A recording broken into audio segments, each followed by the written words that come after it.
Ah, yes. I remember it like it was yesterday. My big bro Nacho and I going to Ross Dress for Less in Burlington's coat factory in search of gold. We've always been broke, so we had to find alternatives to paying retail. We were on the hunt back then for some of the most hyped shoes on the market. And no, I'm not talking about the Nike Lunar Charge. What are you, crazy? I'm talking about the industry game changer. The one and only, the Adidas Ultra Boost. Welcome back to the channel, everybody. If you're new here, my name is Brian, and my brother Nacho and I make videos on sneaker history and all things related to sneaker culture. So if sneakers are your thing, then please consider subscribing to this channel because we drop videos like this all the time and you won't want to miss an upload. Alright guys, with that out of the way, let's get into the video. If you've been paying attention to what's been happening in sneaker culture, then you're probably not surprised to learn that the Adidas Boost line has lost the cultural impact and relevance it once had. It lost its hype. I mean, all you have to do is take a look at their latest offering, the Adidas Ultra Boost 20. It's uninspired, tired, and gimmicky. That's not to say that other brands don't make cringe-worthy sneakers. They do, all the time. That's also not to say that Boost-equipped Adidas aren't some of the most comfortable and best-performing sneakers you can bless your feet with. There's a multitude of reasons why Boost isn't as popular as it could have been. But first, let's get into a little history. Back in 2007, the German chemicals company BASF developed a new technology they called energy capsules. Tiny white beads that when molded together with steam create the Boost sole that we've all come to know. Legend has it that BASF pitched this technology to Nike first, but they turned them down. Adidas, however, was interested, and after a few meetings, Adidas signed an exclusive licensing agreement with BASF. Adidas spent several years making prototypes, and in 2013, the revolutionary cushioning material debuted on the Energy Boost. The running world was turned on its head, and the shoe was praised by running professionals as one of the best shoes of the year. Boost even made headlines when Dennis Kometo crossed the finish line at the 2014 Berlin Marathon in world record time wearing a pair of Audi Zero Adios Boost. Unfortunately, the shoe basically went unnoticed outside of the running world. 2014 saw the release of the first Adidas shoe to feature Boost extended all the way through the midsole, the Adidas Pure Boost. While the Energy Boost was straight performance, the Pure Boost had more of a sleek design that made it lifestyle ready. The sneaker launched as a Foot Locker exclusive and had a lot of hype behind it, but it wasn't until 2015 when Adidas unveiled the highly anticipated Ultra Boost that things got really crazy.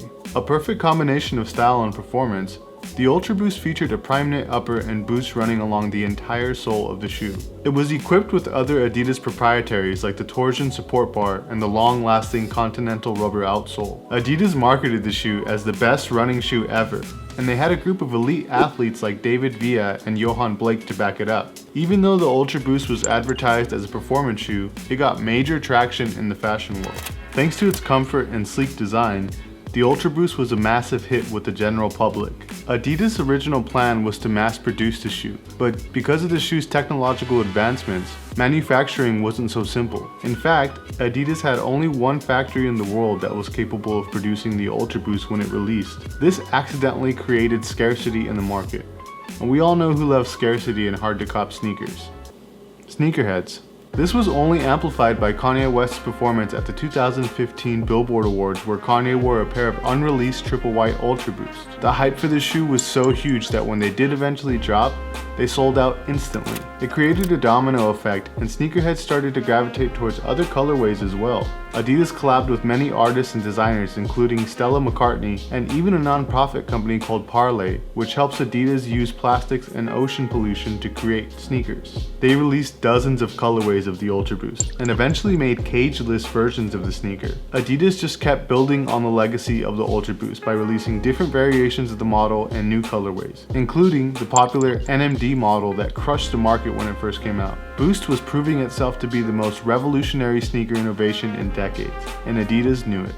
As for what was next for Boost, well, the timing couldn't have been any better for Adidas to partner with Kanye West and his Yeezy line. Adidas gave Kanye the creative freedom and attention that Nike wasn't giving him, and as a result, ended up creating one of the most successful brand partnerships in the world, the Yeezy line.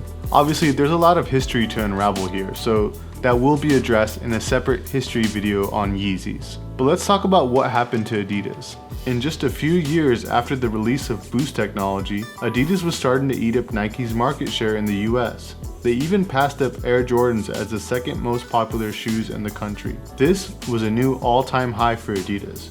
who previously hadn't had this much success in the US before. And it wasn't just Boost that was getting love. Adidas originals like the Stan Smith and EQT models were getting a lot of attention as well. Many Adidas heads thought the company finally had a chance at dethroning Nike as the top sportswear brand in the world, but unfortunately, that just wasn't the case. So what exactly happened to all the hype, to all this buildup and momentum that Adidas had? Well, the truth is, there is no single reason why Adidas lost their momentum. It's a combination of several factors.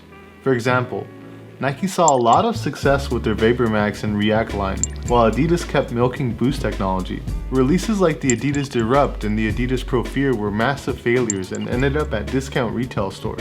Fashion was changing rapidly, and whether you like it or not, the chunky dad shoe look was in, and Nike once again dominated the trend with the Nike Air Monarch and the Nike M2Ks. Meanwhile, Adidas kept making the same old sock style shoes and unfortunately fell out of favor with the public. Even Yeezys took a hit due to Kanye's, at the time, frequent controversies. But let's face it, the biggest reason Adidas Boost shoes couldn't hold on to the popularity they had in the US is because the shoes lack storytelling.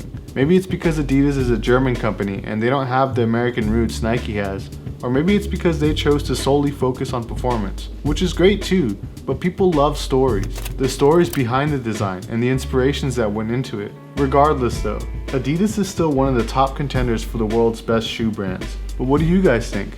But hey, since we're on the topic of storytelling, we've put together this playlist for you of all the sneaker history videos that we've done. We've done the Adidas Stan Smith, we've done the Adidas Superstar, we just did the Air Max 1, and a lot of cool stories in those videos. So why don't you go ahead and check that out, and I'll see you over in those videos. Peace.